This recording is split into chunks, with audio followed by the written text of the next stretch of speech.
Aparajith YouTube நேயர்களுக்கு வணக்கம். இதில் நாம் பார்க்கப் போவது குழந்தைகளுக்கான திருக்குறள் கதை மற்றும் வாழ்க்கை பாடம். திருக்குறள் 13.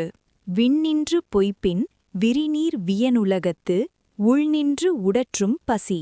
பொருள்: மழை பெய்ய வேண்டிய காலத்தில் பெய்யாமல் பொய்த்துப் போனால் கடல் சூழ்ந்த இந்த அகன்ற உலகத்தில் வாழும் உயிர்களை பசி உள்ளிருந்து வருத்தும்.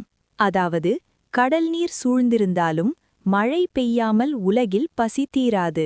இதன் சிறுகதை: கடல் அருகே ஒரு பசி. மகிழ்மாறன் ஒரு பெரிய தீவில் வசித்து வந்தான்.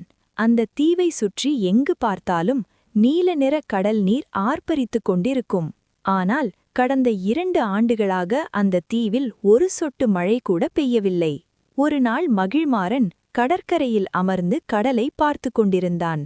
அவனது பேரன் கவின் அவனிடம் வந்து, தாத்தா, சுற்றி இவ்வளவு தண்ணீர் இருக்கிறதே, அப்புறம் ஏன் எல்லோரும் உணவில்லாமல் பசியால் வாடுகிறார்கள்?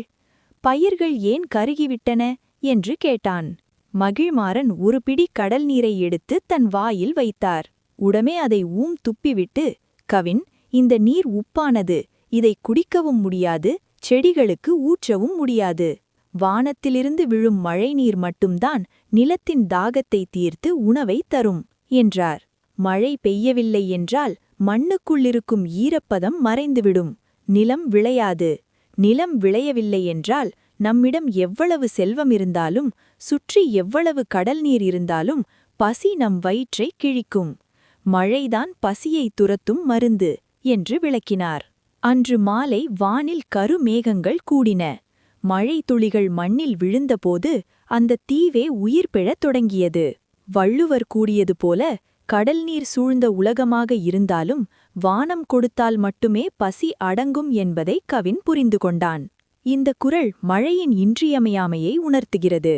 இதுபோல் மற்றொரு திருக்குறள் கதைகளுடன் மீண்டும் இந்த சேனல் வழியாக நாம் சந்திப்போம். எனவே இந்த சேனலை சப்ஸ்கிரைப் செய்யவும் மற்றவர்களுக்கும் பகிரவும். நன்றி, வணக்கம்.